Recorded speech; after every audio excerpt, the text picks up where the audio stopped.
currently we are waiting on a water line to be moved. It's actually running right through the center of where 2 of the ball fields will be. Once they move that water line, which they're hoping to do towards the beginning of April, mid-April we'll start construction, and that'll consist of the site work and the completion of the entire ball fields with the fencing and everything. So mid-April you'll see a lot of action out there. So our hope is to play this fall softball season on there.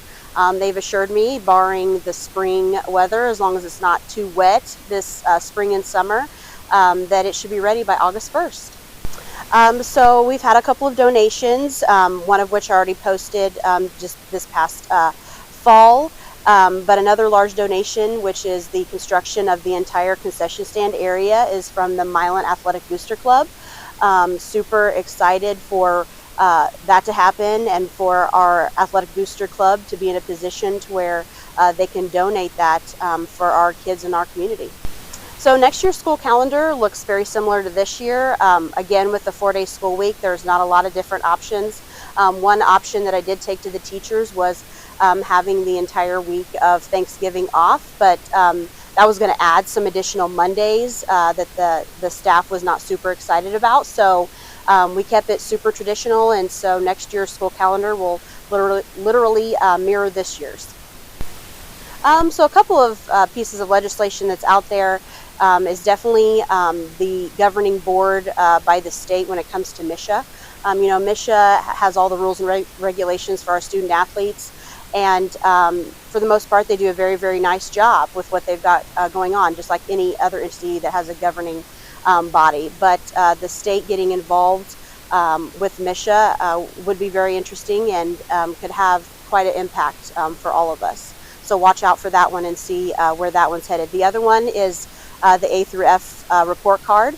That's also something that's a bit concerning for schools, because while we all like to see those letter grades, sometimes those letter grades don't accurately depict what's going on in schools and how well our kids are doing, and it definitely doesn't show growth, which we all know our kids are learning and growing. So a couple of the ones right off the top of my head that could have quite an impact on our students and our faculty here are those two.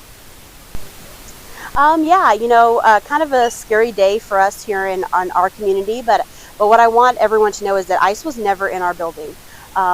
For ICE to come into our school building, they would have to have a warrant signed by a judge. And that would be something that if we did get that we would share with our school attorneys, and then they would advise us on how we were going to do things moving forward. But at the end of the day, they were never in our building, nor did they threaten to come in our building.